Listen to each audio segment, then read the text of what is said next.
Президенттик шайлоого туура 2 күн калды. Учурда өлкөнүн бардык аймактарында шайлоого карата даярдыктар кызуу жүрүүдө. Шайлоо мыйзамдарына ылайык бүгүндөн тарта Ош шаарында бюллетендер добушканаларга таратыла баштады. 55 чомок балдар бакчасында участкадабыз. Бизде участкада 1404 шайлоочу бар. Ошол 1404 шайлоочуга азыр бюллетенге келдик.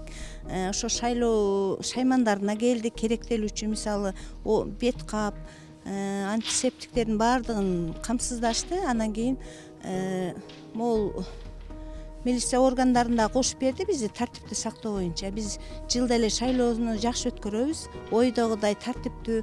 Мына шайлоодо да биз эми үмүттөнөбүз, ушу жакшы өткөрүп алабыз деген ниеттебиз. Мыйзамдын чегинде аймактык шайлоо комиссиясына, борбордук шайлоо комиссиясына тарабынан 5 январь күнү 151.157 шайлоо бюллетени келген.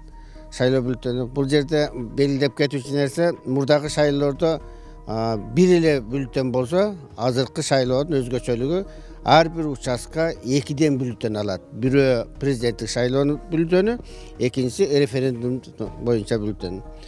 Келген борбор шайлоо комиссиясынан келген бюллетендөр аймактык шайлоо комиссиясы тарабынан эсептелип, акты түзүлүп, укук коргоо органдарында же болбосо шаардык ички иштер башкармалыгынын кызматкерлерине акты менен өткөрүп берилген.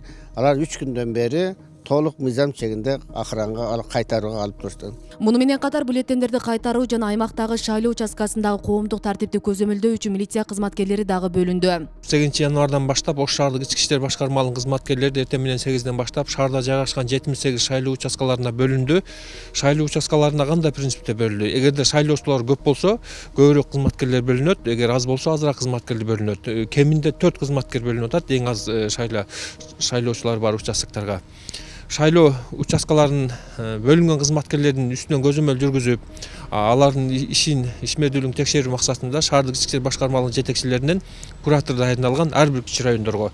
Алар болсо өздөрүнө бекитилген аймактарда жайгашкан шайлоо участкаларында кызмат кылган кызматкерлердин ишин текшерип, тиешелүү кабар алып турушат. Жалпысынан жогоруда белгилегендей 78 шайлоо участкасында бөлүндү. Андан сырткары шаардын баягы жарандарды тез тейлөө, сапаттуу тейлөө максатында кошумча 14 мобилдүү ыкчам тергөө тобу түзүлдү.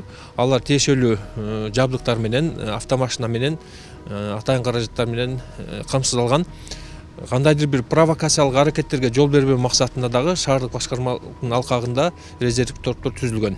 Талапка ылайык үгүт иштери 9 январь күнү эртең менен саат 8де токтойт. Ошол эле күнү добушканага келе албаган мүмкүнчүлүгү чектелүү жарандарга шайлоо болот. Ош шаарында көчмө урну аркылуу добуш берүү үчүн 4000дей жаран катталган. Эртеге 9 январь күнү вне помещение деп коет орусчасында. Ошолор уюштурулат. Демеден добуштан сырткары, участкадан сырткары добуш берүү уюштурулат. Бул шайлоого 1 күн калганда болот. Биз кечкурун борбордук шайлоо комиссиясына канча участкадан сырткаркы адамдын санын бердик.